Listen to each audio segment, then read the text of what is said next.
Okay, thank you. Hold on one second. You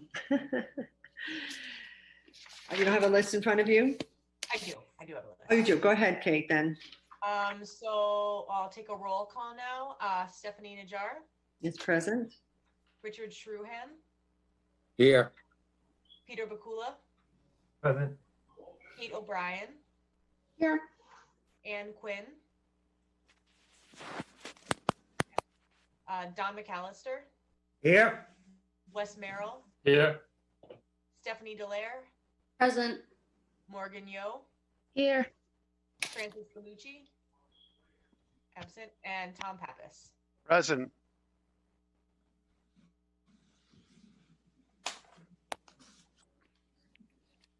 Thank you, Kate. Okay, I know we don't have minutes to look at, correct? Correct. Okay, so we'll have to skip that. And Kate, was there any receipt of communication? Nothing. Okay. Okay. And may we have your report of the library director, please? Director. And actually, I'm going to interrupt before we start, but as you know, we hired Al, so she's been formally now part of the team. So I just want to again say congratulations and ask how things are going now that she's in her official position.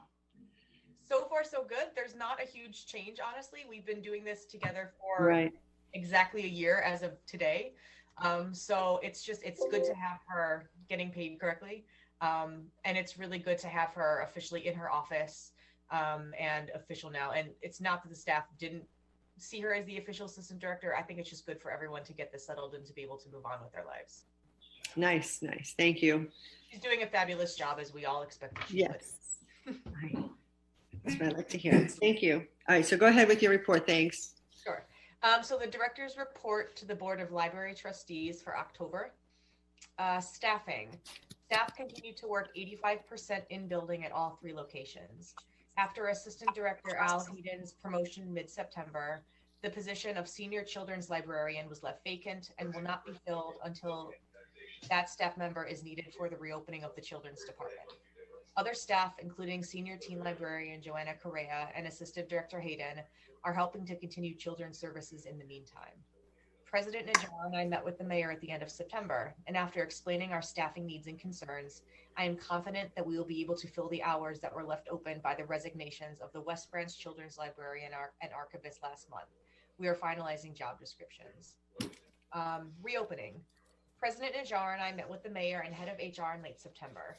The mayor is aware of our current staffing limitations and that we are unfortunately unable to expand any services, including curbside pickup, by the branch in the foreseeable future without hiring more staff.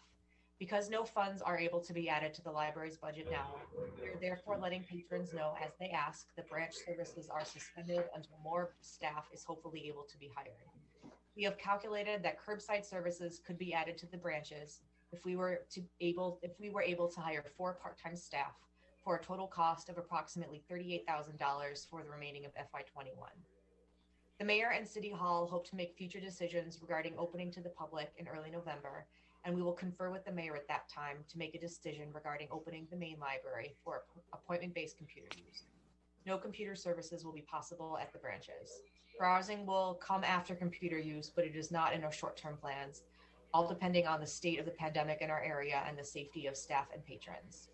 And there's a rundown of the services that we are still offering daily: curbside pickup, curbside printing, curbside museum passes, curbside 3D printing, library takeout, and grab-and-go crafts for all ages, which began this past Saturday.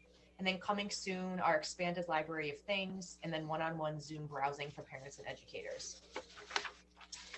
Programming. The Library Foundation is sponsoring 2 exciting virtual programs this fall. Professor Theo Harris's popular lecture series on American dramas and a virtual concert from Anya Minogue, date TBD. Both programs will take place via Zoom. Staff are working on adding more virtual programming in addition to guided meditation, conversation circles, book groups, and writing clubs. But our staffing levels, current services, and staff absences due to illnesses and vacations and personal days are all making it difficult to plan, market, implement, and lead such programming. Additionally, without the programming funding from our yearly state aid grant, Our ability to hire outside performers for programming has decreased to approximately one half of what it has been in the past. The rest of our programming funds are generously provided by the Friends of the Library, but we anticipate decreased fundraising and therefore decreased funding due to the pandemic as well. Building and grounds. City elevator is coming this week to finish final repairs before our reinspection next week. Then nearly all emergency lights at the main library need to have their batteries changed, and we are currently determining if it's more cost effective to change the batteries or simply put in new units. Budget, I have included in the current budget for your review. Nothing is cause for any concern, but a reminder that, as I mentioned last month, most of the software IT line items are spent at the beginning of the fiscal year.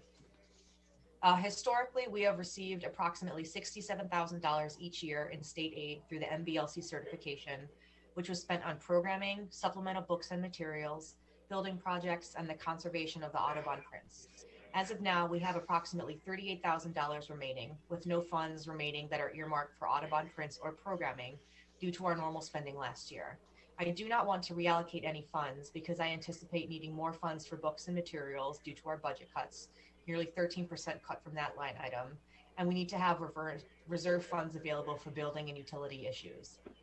The annual $67,000 in state aid is incredibly important to our operations, and I am determined to make this remaining money last as long as possible. But the lack of funds this year will severely impact programming for the books and materials, and as was discussed last month, we are unable to conserve any Audubon prints.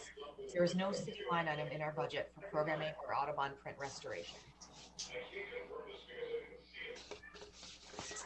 I have included the current state of our state aid funds and the allocations of the current money remaining below.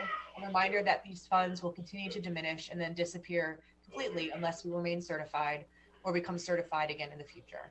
And you can see that the program supplement and Audubon funds have been totally spent, $0 left. There's a little bit of money left for books, but I anticipate our book budget was cut by 13% this year, and we've had to put more money into online databases because we're all virtual right now. And once we lose certification, as soon as patrons I can't, someone has their TV on in the background. I can't hear you. Does someone have something going on in the background? I may have a radio going in the kitchen. Yeah, I can't, I'm sorry. It's coming through loud and I can't hear Kate very well. Sorry.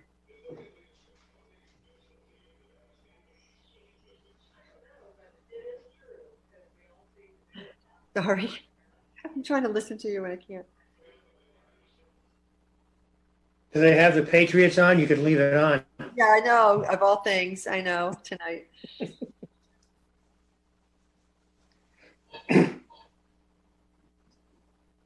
that better? Yeah, thank you, Anne. It was coming through on my end loud and it was conflicting with the other volume. Thank you. So the book money, we have about $12,000 left in that.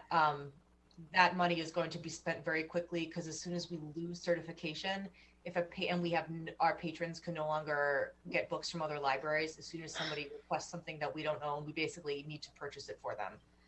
So this money, this remaining $38,000 is going to be spent very quickly, unfortunately. I don't anticipate it lasting more than a year at maximum based on how we spend it and what we need it for. Some good news, though, is that during our meeting with the mayor in late September, he made it clear that he does not want the library to become decertified this spring. He inquired as to the funds that would be needed to get us within the MBLC waiver safety zone, less than 5% greater than the city's total cuts, which is approximately $167,000.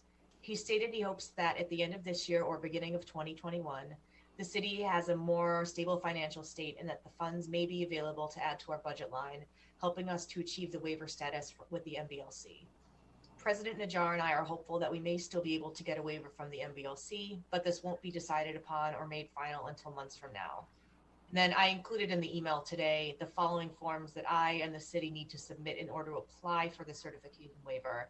And I'm beginning the work on these this week. And those are the basic original petition for a waiver that I send in with my normal yearly financial reporting that's due in a couple weeks. And then by 11/6, I need to have the city auditor or city head of finances fill out a waiver budget worksheet, which you can see if you have the document basically asked for the cuts and dollar amounts allocated to the whole city to different departments and stuff like that. And then also by 11/6, we have to send that, which is filled out from the city, our actual budget from the city that's on the city website, and then a letter from Stephanie and myself, and a letter from a municipal figure, so I guess the mayor, about the budget process, and why the library was cut as it was. And then assuming that the waiver does not get approved, which at this point it will not, in February, I will then have to submit a request for hearing document, which says, like, give us one last chance to prove why we do deserve a waiver. And then the final vote is April 1st.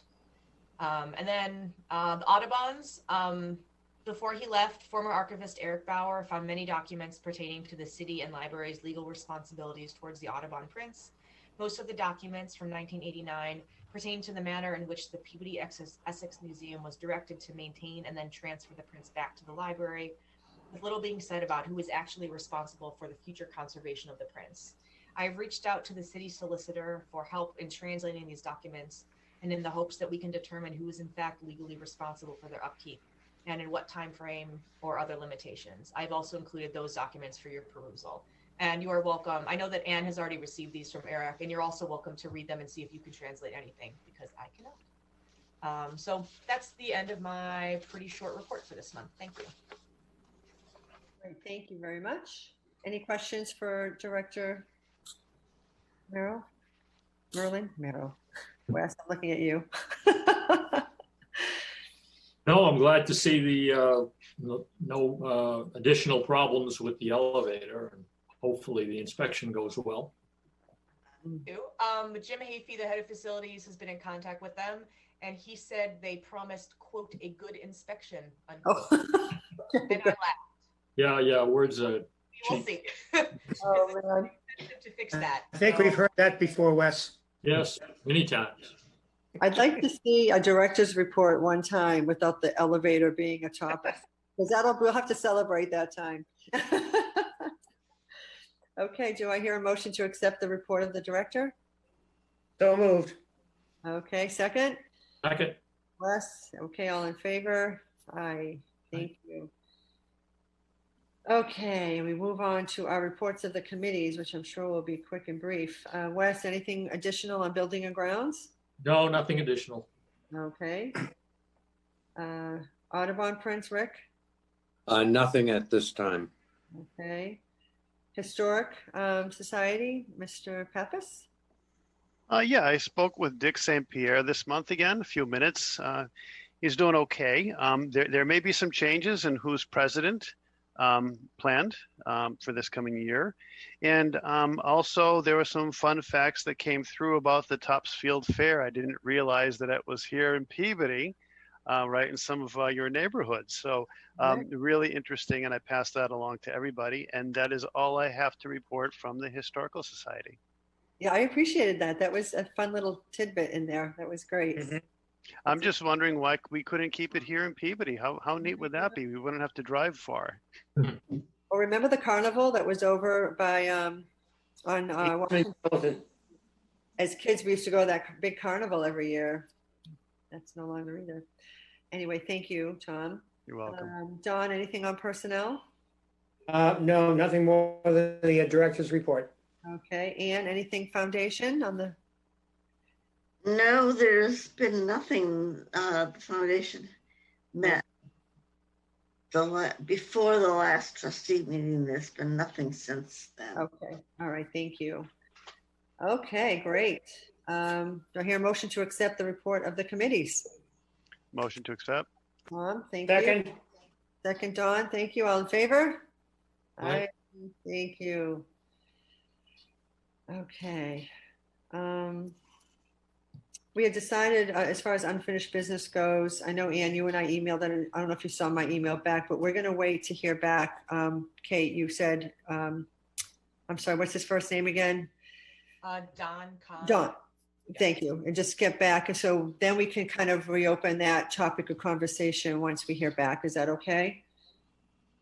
And then any new business? Excuse me. Yes. What topic of conversation about what? The Audubon prints, excuse me, about the whole legal issue. So I'd like to just get a little more information when Kate hears back from City Hall. Then we can all kind of have a new discussion about that. Is that okay? All right. We'll just, that way we have one final conversation and have all our facts in place before we continue. And then Anne brought it to my, I did hear, but Anne also brought it to my attention about, as far as moving on to new business, Kathy Walsh's passing. She was a librarian in Peabody. I don't know, I think some of the trustees who have been around knew her, perhaps. I've only met her once or twice myself. I didn't know her well, but she had just recently passed away. And as a former library, I know her husband, I think Anne was a trustee, correct? Yes, John, you knew him? yes, Bob, yeah. He passed away. It must be close to 10 years now. Okay. So I know she was moving. She had been actually my neighbor on Lowell Street, and she recently sold her home and moved in with her son. Her son was building an in-law for her to live in. And then unfortunately, due to complications with her health, she passed away. So I would like to obviously send a card from the Board of Trustees to her family, if that's okay with all of you. Yes. Please do. And of Sure. course, if anyone feels like they want to, if they knew her, of course, I would, encourage you to send your own card as someone who knew her. So feel free to do that. But I will put a list of all the trustees. I know we're not together, so it's not like we can sign a card together. So I apologize. I will mention all of our current board members who are currently serving in the sympathy card that we'll send from the trustees. But can we send a contribution to the charity that had been indicated in the obit? It gets a little complicated, Anne, because our budget was taken. I know. It was taken away, and I don't know that to personally ask people to do that is. It's a little dicey because the Sunshine Fund, that those aren't formal funds that we run as a formal board. So I think we're going to have to put some ideas forth if you have any, but I feel like if you want to make a personal donation as a former trustee, I don't know what other alternative we have as a board to make a donation, since we don't have access to that kind of funding any longer due to our budget cuts, which is a shame because I think it's a lovely idea and it would be nice to acknowledge her in that way. So at this point, I'm going to send the card for sure. I have to find out her son's address so I can send it to her family. But I know people that know her, so I hopefully will be able to get that without a problem. Stephanie, would you be good enough to send that out to the trustees when you get that address? Because some of us would like to send. Absolutely. Yep. Would you please? Absolutely. I will share that address with all of you and feel free. I was, perhaps, just to interrupt for a minute, Wes and I, and maybe Rich, I'm thinking were some of the people who knew her. I knew her quite well. We had some common interests, and occasionally I would drop into the West on the pretense of doing my duties as a library trustee. Actually, Kathy and I talked music and going to shows in New York. And so she was someone that really added an awful lot to the library for the last 20 years, as well as to the rest of the city. All of those Christmas concerts were in a large part her. Yes. So we've had a very severe loss, and so suddenly, and just when she retired. It's so sad. I feel bad for But, her. She was looking forward to moving on and living, with her son. And I met her right before she was putting her house on the market through a common neighbor of ours. She was telling me all about that. And then we got talking about the library. So that's, that was my most recent and only interaction with her. So yeah, I will definitely pass that along to all of you, and whoever feels, that they'd like to send something, please obviously do what makes you comfortable. And perhaps maybe at a later time when normalcy, in quotes, ever returns, we might want to think about doing something in the library, whether it be a certain collection or something that could be dedicated to her. That I think the family would like that because she was well grounded in the library for a long time. Right. And I'm sure Martha has a lot of stories. So Yeah, I'm sure. thank you. That's great. Thank you. Well, I think this meeting is kind of short and sweet because I really don't have any new business. We haven't, a lot hasn't happened. We just met a short time ago in September. So here we are again. So I think until we have some updates from Kate, from the mayor, I mean, we did have a very positive meeting, just to elaborate a little bit on Kate's report. And, you know, he sincerely, of course, doesn't want to see the library become decertified. And if he can work to make that happen, I think he will. So we'll keep our fingers crossed. Of course, I think it's also okay to be in the role of an advocate. Uh-oh. Are you gone? Yes. I can see you, Wes. Oh, no. Yeah, Stephanie said Yeah. the meeting was going to be short. I guess she's gone. Yeah. Stephanie doesn't fool around. When she says it's short, it's short. I think we lost her somehow. Can somebody text her? Well, I'm guessing she'll try to jump back in if she can. Because I'm sure that if we can't see her, she can't see us. So oh, there she is. She's back. I don't know what happened. All of you just went away and you got dropped. I apologize. Anyway, the mayor, speaking about the meeting with the mayor, I'm hopeful. And again, as far as being advocates, I think it's okay to express your opinion, whether it be to the mayor or to the city council, just in a good way and in a positive way, that, you know, we're hopeful. And I think a lot of people are very supportive of the library, but they're kind of, it's a silent group out there that really, you know, you don't really hear from. I'm sure, Kate, you hear the most from, of course, but I think it's okay to drop some positive notes of encouragement that and hope that we can avoid that decertification, because that would be key for all of us, obviously. But anyway, I think we're going to actually wrap up. This is maybe a record meeting. I don't, oh yes, go ahead, Ann. I just wonder, in terms of communicating with our elected officials about the decertification issue, Yeah. is there some, or Kate, can you send us some boilerplate that language that we can use to send to our city representatives, something that makes sense, and so that we're not kind of. Yeah, I think it's more of a casual. I mean, if you want to send something formally, we can obviously, I can draft something, you can all approve it. I'm just talking about more of like in your neighborhood or in your paths that you cross, because I want it to stay positive. The mayor, you know, in the city council, they still don't have a lot of control of what's going on. And we have to be mindful of that economic situation that we're in currently. It's just not good.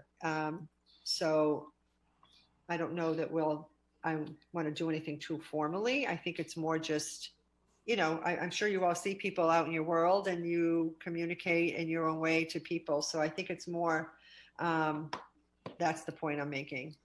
So I think it's on page 3 of the director's report, something about the safety zone, which is less than 5% greater than the city's total cuts. I think you'll find some figures in there if you want to start somewhere. Yeah. And I can send out a basic summary. Again, I have all this stuff memorized because I dream about this. Yeah. Sorry. Yeah, last year, Melissa sent us a lot of just basic factual information, but yeah, Kate, you can summarize, if you want to just summarize very simply, just where the picture that we're in right now and the possibility, and it would take this to make it happen, just in writing and a quick email, that would be helpful. And then we all have that fact when we are having discussions with even citizens, like I get asked all the time now, people Yeah. randomly will ask me about the library. Right. When's it going to open? And, oh, we love the services. And what about the branches? So we all get those Right. kind of comments. Right. And Yeah, there what- are different issues right now, right? There's this bigger picture, longer term certification issue, and there's this shorter term, smaller picture issue of we don't have any staff to add services at the branches. Right. And I think it's important to keep both of those in mind and not, lose the forest for the trees, or maybe it's the other way around in this situation. Yeah. We really are, staff wise, we're really struggling. It's getting to the point where it's tough right now. People are out for normal reasons where they get, they have a cold and they're being extra cautious, or they have a vacation because they're allowed to do that, and they take a day off. But the way our staffing is working out, we're really struggling right now. I mean, Al and myself, as administrators of the library, we each work a full curbside shift every week, which is nice for morale, but it's honestly like we have to keep the library running, and it's really hard to do that if we're spending a half of a day on curbside. It's tough right now, and all of our senior staff is working basically an entire full day on curbside every week. I mean, everybody is working really hard, and so if people want expanded services from us, and I wish we could give them to them, but we're physically not capable right now. So I think it's important that we focus on the two issues, not just decertification, which makes us lose the bigger things like that $67,000, which basically pays for most of our programming right now, and interlibrary loans, and the ability for our patrons to use any other Noble library, which is going to be dreadful in the spring when that happens. But shorter term, we cannot even offer curbside one day a week at the branches. It's not possible. And that's the service that people want right now. Right. And that's a cheap thing. That's like a $38,000 thing, which, I mean, to us is a lot of money, but that Right. would hire 4 aides, and we could do curbside 5 days a week at the branches. So I think there's things to keep in mind. The Yeah. two issues right now. Through the chair, Kate, could you, I don't think that we should be, as trustees, bringing dollar and cents up to the mayor. That's your role, or perhaps Stephanie, if there's anything like that.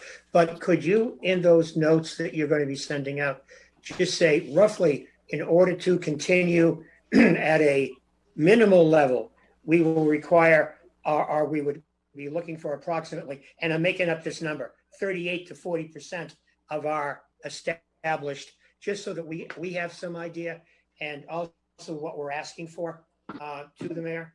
Sure, absolutely. Just a ballpark, but just give me some arrows for my quiver. Sure, happy to do it. Thank you. Thank you. Of course. Okay. Well, our next meeting is going to be, our next meeting is going to be November 2nd. It's for the first Monday. We can discuss at the next meeting about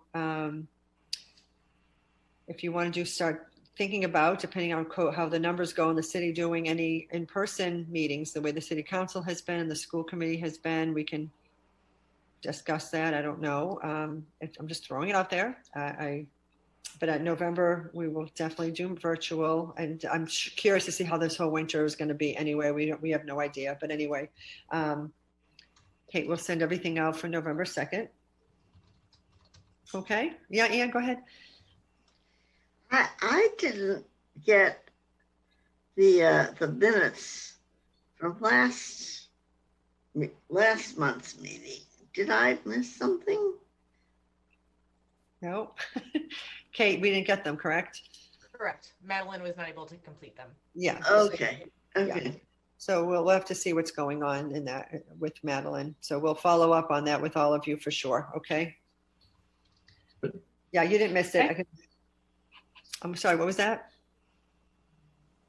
Oh, I thought someone said something. Okay, so November 2nd, 7 p.m. is our next meeting. If Kate, of course, if you get the minutes in the meantime, please forward them. And I guess we'll Motion see. to adjourn. Second. Thank you, Don. Rick, can I talk to you after the meeting, Mr. Shuhan, or you can call me on my cell phone, whichever you prefer. Oh, you have to unmute yourself. Rick, unmute yourself. Sorry. Could you call me, because I'm on my new iPad playing with it, and I don't have my cell phone with me. Okay, sure thing. Thank you. All right, folks, have a good week. Everyone stay healthy and safe. Nice to see all of you. Thank Likewise. Thanks. You as well. Thank you. Thank you for your time.